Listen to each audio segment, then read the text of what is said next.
Dari Pak Pak Kadis dulu kan. Oke, berarti dari jauh dulu. Kang Badru ini, Kang Badru, boleh waktu dan tempat dipersilakan. Busur dayuh dulu, waduh. Tasik Murtadila ya. Bismillah. Atur nuhun Pak Kadis, Kang Bari, Kang Dudi, Kang dari FKP, Kang siapa? Kang Udin. Bismillah. Assalamualaikum warahmatullahi wabarakatuh. Sampurasun. Bulu jeung wayah kieu sehat nanya.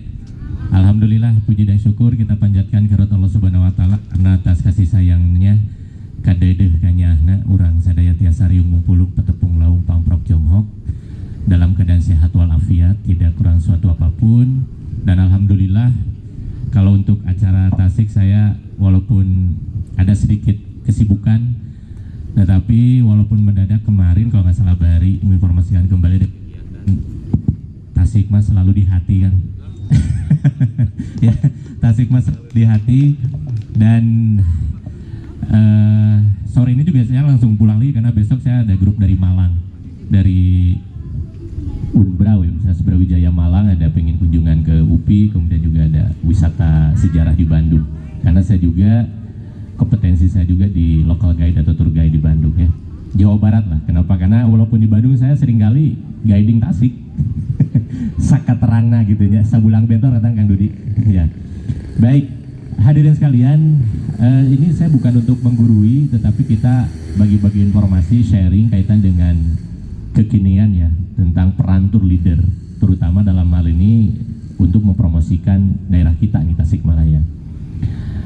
Pak Arif Yahya ya dulu ya ketika masih menjabat Menteri Pariwisata ya, sebelum siapa Pak Arif Yahya itu Pak, waktu zaman PSBY ya. Jadi beliau itu menelurkan konsep pentahelik, yaitu ada 5 kekuatan besar di Indonesia yang harus digabungkan yang bisa menjadikan pariwisata kita menjadi unggulan, yaitu ABCGM. A-nya itu adalah akademisi. Nah, pada hari ini ada akademisi di sini, Kang Braco. Ya, beliau pengajar, dosen gitu kan. Kemudian Kang Dudi juga ngajar, Kang Dudi ya. Oke, saya juga pengajar lepas. Jadi ngajar lepas. Ya, karena kadang mahasiswa saya ini ngikutin jadwal saya. Saya kebetulan ngajar di Polban kan, di UPW Polban. Tetapi memang ngikutin jadwal saya. Nah, akademisi, kemudian pebisnis, bisnis gitu ya, yaitu industri. Di sini ada Kang Ian, ada Kang dari apa? Dari Ayo Holiday ya? Yo Holiday. Nah, itu kan dari industri. Dia harus sama-sama menjadi bagian terpenting dari pariwisata. Kemudian C, community. Komunitas ini KTLT nih. Komunitas Tour Leader Tasikmalaya ya, yang tentu saja harus menjadi corong, menjadi promotor setiap dia membawa tamu kemanapun, terlebih ketika bawa orang luar ke sini di Tasikmalaya. Ya, kemudian G-nya government. Nah, Kalersan ada Pak Asep Pangersa ya, dari government, dari kepemerintahan, yang tentu saja ini harus memberikan regulasi yang bisa sama-sama kedepannya adalah mengedepankan pariwisata sebagai unggulan. Tadi sudah ada bayangan kayak Bantul, kemudian Klaten ya, dengan umbul ponggoknya yang tadinya bukan apa-apa tapi sekarang menjadi salah satu PAD terbesar gitu ya. Kemudian Bali dan lain sebagainya. Nah, kemudian yang terakhir adalah ABCGM, government, kemudian media. Nah, Kang Dudi dari media ya, teman-teman media di sini juga ada. Ini juga perannya ini sangat luar biasa. Kenapa? Karena dengan media, walaupun sekarang ini sosial media sangat luar biasa ya perannya, bisa mempromosikan apapun yang ada di kita, baik positif maupun negatif gitu ya. Jadi sekarang tuh positif negatif bisa dipromosikan oleh siapapun ya. Kalau kita belajar dari kayak misalnya tebing breksi aja, tebing breksi itu tidak diperkenalkan oleh BUMDes di sana, tetapi diperkenalkan oleh wisatawan yang di sana. Jadi ketika dia selfie gitu kan, kemudian ada yang bertanya di mana tuh tebing breksi, kenapa disebut tebing breksi? Karena batuannya jenis breksi gitu kan. Nah, jadi yang membuat tebing sebutan breksi juga itu adalah masyarakat yang di sana, mahasiswa UGM waktu itu kan. Nah, berikutnya adalah ya media itu gitu kan, yang terus memborbardir masyarakat, wisatawan, calon wisatawan, sehingga dia balik lagi ke suatu destinasi. Nah, Tasikmalaya dalam hal ini adalah harus sama kita promosikan ketika kita bawa tamu. Nih teman-teman nih, tadi ada berapa orang? Bar, ada 20 ada ya? Lebih? 30 kan dari KTLT. 30 orang dengan gayanya masing-masing harus bisa mempromosikan daerahnya khususnya Tasikmalaya ke siapapun. Ya, mungkin ini sebagai ini aja sharing dari saya. Saya kemanapun, baik dalam negeri maupun luar negeri, ketika saya bawa tamu, pasti saya akan dengan bangga, Kang dari mana aslinya? Saya selalu bilang Tasikmalaya. Walaupun saya sekarang tinggal dari tahun 99-2000 tinggal di Bandung, tetap saya dengan bangga bahasa Sunda mah reueus pisan kalau misalnya kita menjumpai orang mana, orang Tasik. Oh pantesan. Oh pantesan, suka ada pantesan Pak. Oh pantesan ya. Pantesannya alhamdulillah positif gitu ujungnya ya. Gitu kan. Mungkin dengan lentongnya gaya bicara kita gitu ya, walaupun dengan bahasa Indonesia tapi ada lentong Sunda Tasikmalaya nah gitu ya. Nah, dengan lentongnya itu pun menjadikan Tasikmalaya di mana-mana terkenal dengan someahna gitu. Gitu ya. Nah, dengan itu pun wisatawan akan tergerak. Contoh gitu ya, selama ini saya ketika mau bawa tamu dan dia overland Pak dari Jakarta, dari Bandung lewat Tasik gitu kan, mau ke Jogja, ke Bali, ke Lombok, dulu kan belum ada Trans Jogja, Trans Jawa ya, jadi selalu lewat Raja Pola gitu kan. Terus ketika rest atau rereh di rest area SR Raja Pola gitu kan, nah kan kalau dari Bandung paling saya ya bicara sampai Nagreg lah, berikutnya mungkin entertain masing-masing, kemudian sampai Raja Pola. 5 menit sebelum sampai di Jamanis lah, saya sudah mulai cerita di situ kaitannya dengan Masjid Duh Engkang gitu ya, Masjid Ice ya, kemudian juga kaitan dengan kenapa kok namanya Raja Pola gitu kan. Nah itu memperkenalkan sehingga suatu saat kan diceritakan kenapa disebut Raja Pola, karena ya ini versi saya, nggak tahu salah atau benar, nanti Kang Dudi yang harus mengkoreksi. Saya selalu seperti ini, raja itu ya raja, pola itu adalah paripola, bisa dikatakan saya bilang adalah handmade, saya bilang gitu ya, kerajinan. Apapun yang diberikan kepada orang Raja Pola itu bisa menjadi sebuah kerajinan tangan, saya bilang gitu. Akhirnya mereka penasaran, waktu masih siang sore, Kang bisa nggak kita lewat ke sentranya? Awalnya nggak ada program Pak. Akhirnya kita masuk ke sentra yang di Raja Pola, dan ya alhamdulillah satu bisa lumayan lah 10 juta 15 juta gitu kan. Walaupun emang kekurangannya di Raja Pola Pak, nggak ada vitamin buat tour guide, itu aja Pak. Benar ya? Kalau di Jogja, kalau di Bali itu kan waduh semangat pisan, kita belokin kemana selalu ada vitamin, betul ya. Nah itu belanja hampir 15 juta nggak ada Pak sepeser pun, cuma dapat kopi lah gitu ya. Kopi gratis gitu. Tapi mungkin itu menjadi regulasi berikutnya gitu ya dari government kepada pebisnis yang ada di sana Raja Pola, sehingga nanti bisa menjadi stimulus gitu ya, menjadi penyemangat kepada kami yang ada di lapangan untuk lebih memperkenalkan. Ya, betul gitu ya. Ketika sudah di lapangan kita harus profesional. Wah, ini kita profesional, kita bekerja sesuai dengan SOP ya, tupoksi. Ya, tupoksi SOP seperti apa, kita dalam bisnis. Tapi emang ketika ada sesuatu hal yang menjadikan kita bergairah gitu ya. Nah, itu akan menjadikan kita lebih semangat lagi untuk memperkenalkan. Kenapa kok namanya Tasik, kenapa kok namanya Raja Pola, kenapa kok di situ ada sentra kerajinan dan lain sebagainya, sehingga yang tadinya tidak mampir bahkan sama sekali tidak terbersit mereka untuk mampir, jadinya mampir. Pernah satu hari saya ngawal grup dari Makassar Pak, dari Makassar, di jadwal itu hanya sampai Garut waktu itu ya, batik Garutan. Tapi saya dengan bangganya, walaupun nggak tahu salah atau benar lagi-lagi ya Kang Dudi, saya bilang sebetulnya sejarah batik itu kalau di Priangan itu adalah di Tasik, saya bilang batik Tasikan. Justru dulu Garut itu adalah sebagai bisa dikatakan distributornya gitu. Kenapa? Karena di sana udah menjadi tempat wisata lebih awal. Tapi awalnya adalah di Tasik, saya bilang. Oh gitu. Ya udah, pingin ke Tasik. Berapa lama? Sebentar. Walaupun loh kok belum nyampe gitu ya. Akhirnya mampir dulu ke ke Kampung Naga gitu ya. Mampir dulu Kampung Naga sebentar gitu kan. Walaupun nggak sampai ke bawah. Ya, foto-foto di situ yang di Kujangnya. Nah, karena waktu kemudian langsung sampai ke Tasikmalaya gitu kan. Nah, hal itu teman-teman sekalian adalah peranan tour leader. Kenapa tour leader, pemimpin perjalanan wisata? Jadi kita itu bisa menggerakkan keinginan tamu. Awalnya tidak ada keinginan, bahkan tidak ada di schedule, tapi tentu saja kita harus koordinasi dengan travel agent ya, atau koordinasi dengan koordinator dari tamu tersebut. Nah, sehingga tidak ada benturan gitu kan. Nah, alhamdulillah selama ini dengan hal yang meyakinkan tamu gitu kan, dengan penjelasan, kepada tamunya, kepada travel agent, hal itu tidak menjadi masalah, tidak menjadi kendala. Bahkan ketika testimoni di akhir, kunjungan yang paling menyenangkan kemana? Justru kunjungan yang awalnya tidak direncanakan, gitu ya. Kenapa? Karena melebihi ekspektasi mereka, dikarenakan oh ternyata ada surga yang tersembunyi, gitu kan, di Jawa Barat. Tepuk tangan untuk Tasikmalaya dong. Ya, terakhir dari saya, teman-teman sekalian, ya. Sekali lagi, jangan malu, jangan gengsi ketika dimanapun. Contoh ini misalnya seringnya ke Jogja, misalnya bawa tamu ke Jogja. Di Jogja, walaupun di situ tidak ada keharusan untuk guiding, untuk tour leader, tetapi ada baiknya teman-teman sekalian ngaguar tentang Yogyakarta dan juga ngaguar tentang Tasikmalaya. Kenapa? Karena ada kaitannya, gitu kan? Nanti Kang Dudi akan mungkin sedikit menjelaskan atau lebih detail menjelaskan. Kenapa?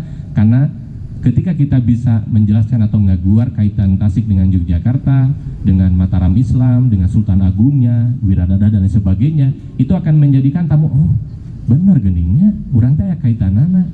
Bahkan mungkin testimoni adalah nemean abi mah tour leadernya tiasa ngejelaskeun tentang ieu, gitu kan. No antuk naon orang Tasik oke jadi penasaran hoyong nalungti tentang Tasik, gitu. Mungkin itulah. Hatur nuhun sebagai pembuka ya. Assalamualaikum warahmatullahi wabarakatuh. Wow, keren, luar biasa tentunya. Nih ada beberapa hal yang saya tentunya tadi yang pertama ini ada yaitu tadi konsep pentahelik untuk pariwisata kota Tasikmalaya, untuk pariwisata Tasikmalaya, dan selanjutnya ini harus ada regulasi, harus ada regulasi yang membuat seorang tour leader ini kira-kira apa untuk membelokkan. Nah itu kira-kira untuk harus mau tidak mau regulasi ini si tour leader ini mempromosikan pariwisata, salah satunya tadi yaitu tadi. Nah, oke, kita lanjut nih karena ngobrol tentang Tasikmalaya kayaknya lebih lengkapnya dibahas langsung sama Kang Dudi. Mungkin ini waktunya kan kita batasi aja maksimal 15 menit saja gitu ya. Baik, 15 menit terlalu panjang tampaknya. Oh, 5 menit, oke. Yang penting bagaimana caranya kita menjadi periwayat sih sebetulnya. Jadi sekarang itu para tour leader itu seperti tadi sebetulnya kan periwayat, menyampaikan riwayat begitu. Iya kan? Seperti itu. Jadi promosi ini kan dengan menuturkan riwayat Tasikmalaya. Artinya memang penguasaan literasi budayanya juga harus diperkuat. Nah, tampaknya bagaimana caranya nanti sederhananya yang diajak digiring gitu ya, seperti tadi digiring kan begitu sampai keluar oh Kutan, oh Gening begitu. Jadi sebetulnya nanti yang kita ajak itu bagaimana caranya supaya keluar kata oh Kutan, oh Gening. Nah dengan begitu kan ada rasa gitu untuk penasaran kan begitu, ngehudangkeun penasaran begitu. Nah artinya bahwa kalau persoalan lain-lain itu sudah selesai. Kemarin kita digodok di Yogyakarta itu sudah selesai gitu. Saya hanya ingin menyampaikan saja bahwa kita itu juga sebetulnya harus memperkaya diri, dan artinya si Simpai ini, komunitas ini, dia punya tugas serius juga untuk menginventarisasi dan mendokumentasikan kearifan lokal, budaya-budaya lokal, dan kemudian itu dia menjadi sebuah apa ya, sebuah panduan nantinya begitu. Ya kita nanti bikin semacam ensiklopedia Tasikmalaya, itu kan belum ada yang serius gitu. Paling tidak itu akan menjadi pegangan teman-teman gitu ketika kita meriwayatkan Tasikmalaya, dan itu butuh riset. Nah teman-teman ini sebetulnya itu peluangnya besar untuk melakukan riset langsung gitu. Artinya bagaimana caranya menyampaikan yang kuno-kuno, yang buhun-buhun itu dengan bahasa-bahasa yang Gen Z tadi gitu ya, supaya tadi apa tuh KTLT terus wow gitu kan, kayak gitu-gitu dengan gaya-gaya yang renyah begitu kan. Nah tapi itu bukan berarti kita juga mengabaikan referensinya yang langsung begitu. Artinya kita harus riset gitu.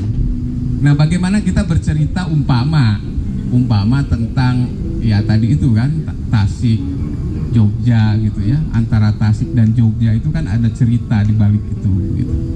Atau bagaimana kita umpama di Tasik itu kan ada sebuah tempat di pucuk daun Culamega yang namanya Puitis gitu ya, yang jarang itu dijadikan bahan cerita. Ternyata di sana juga pernah jadi ibu kota Jawa Barat kan begitu. Nah itu menarik sebetulnya. Artinya memang kita teman-teman ini tantangan awal itu yang melakukan riset itu. Bagaimana caranya kita bisa menginventarisasi dan mendokumentasikan budaya lokal, dan kemudian ini nanti yang akan kita sampaikan. Karena pada prinsipnya kita ini sebagai pembawa pesan sebetulnya, panumbu catur begitu ya. Tour guide, tour leader gitu, itu sebetulnya kan panumbu catur gitu. Ini waktunya tampaknya agak ini ya, karena ya oke, itu saja intinya. Bagaimana kita menjadi periwayat, storytelling kita harus kuat, artinya kita harus punya referensi, dan referensi itu harus kita gali supaya akurat dengan riset, dengan diantaranya menginventarisasi budaya lokal Tasikmalaya, dan kita nanti susun menjadi sebuah narasi, dan itu menjadi panduan kita begitu sebetulnya. Dan itu sebetulnya langkah panjang.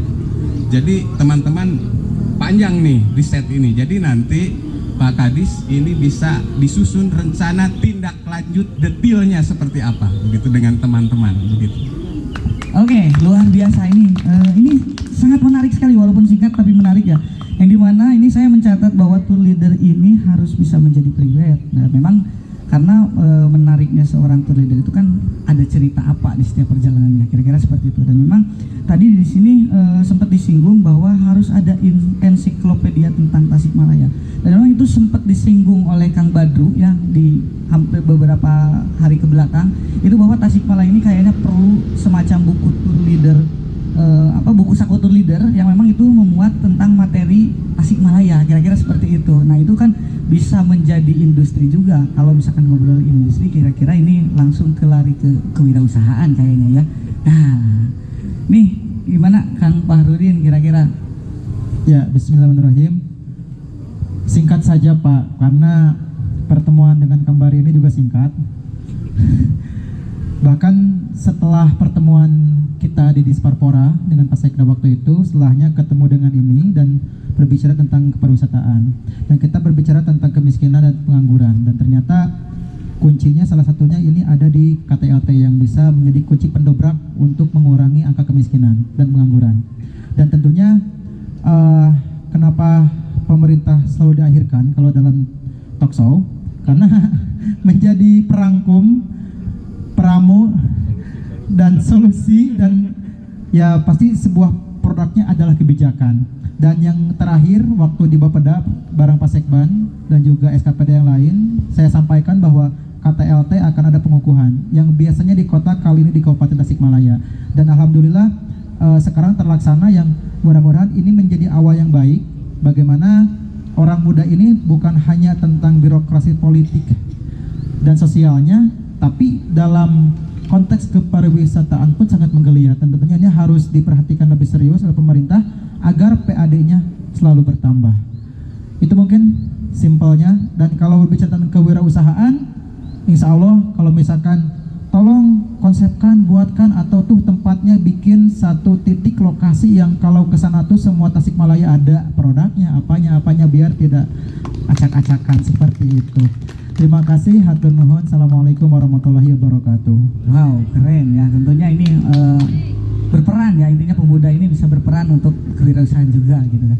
Oke, untuk penutup, untuk solusi, untuk segalanya nanti dibahas oleh Bapak Kadis. Nah, siap, mangga. Terima kasih. Apresiasi lah buat Kang Fahrudin, Kang Badru, Kang Dudi ya, yang telah memberikan materi, memberikan ilmu pengetahuannya buat kita semuanya, khusus buat pemerintah Kabupaten Tasikmalaya. Mudah-mudahan menjadi amal ibadah umumnya buat kita semuanya yang hadir dalam rangka bagaimana untuk menggeliatkan pariwisata di Kabupaten Tasikmalaya.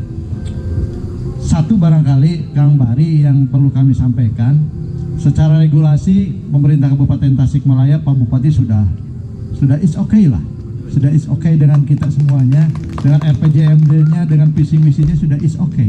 Tinggal bagaimana kita mengoptimalkan dari sumber daya manusia, sumber daya alam, sumber daya selebihnya, bagaimana menjadi satu kesepakatan untuk mengarah dan meningkatkan kesejahteraan masyarakat tentunya. Kesejahteraan masyarakat menjadi tujuan pokok kita bersama gitu lah. Sehingga hari ini mudah-mudahan kita bersepakat semuanya punya niat dan tekad yang sama bagaimana meningkatkan perekonomian masyarakat melalui pariwisata, bagaimana untuk mensejahterakan masyarakat Kabupaten Tasikmalaya. Tanpa barangkali Kang Bari, tanpa kita melihat APBD Kabupaten Tasikmalaya, tanpa mengandalkan anggaran dari pemerintah Kabupaten Tasikmalaya. Itu saja barangkali. Terima kasih. Assalamualaikum warahmatullahi wabarakatuh. Waalaikumsalam warahmatullahi. Kayaknya ini boleh barangkali nih dari kayaknya ada satu aja atau mungkin dua, satu aja dulu pertanyaan barangkali dari teman-teman KTLT ataupun dari travel agent siapapun. Ada yang mau bertanya dulu ini? Tidak ada? Oke, kayaknya ini lengkap.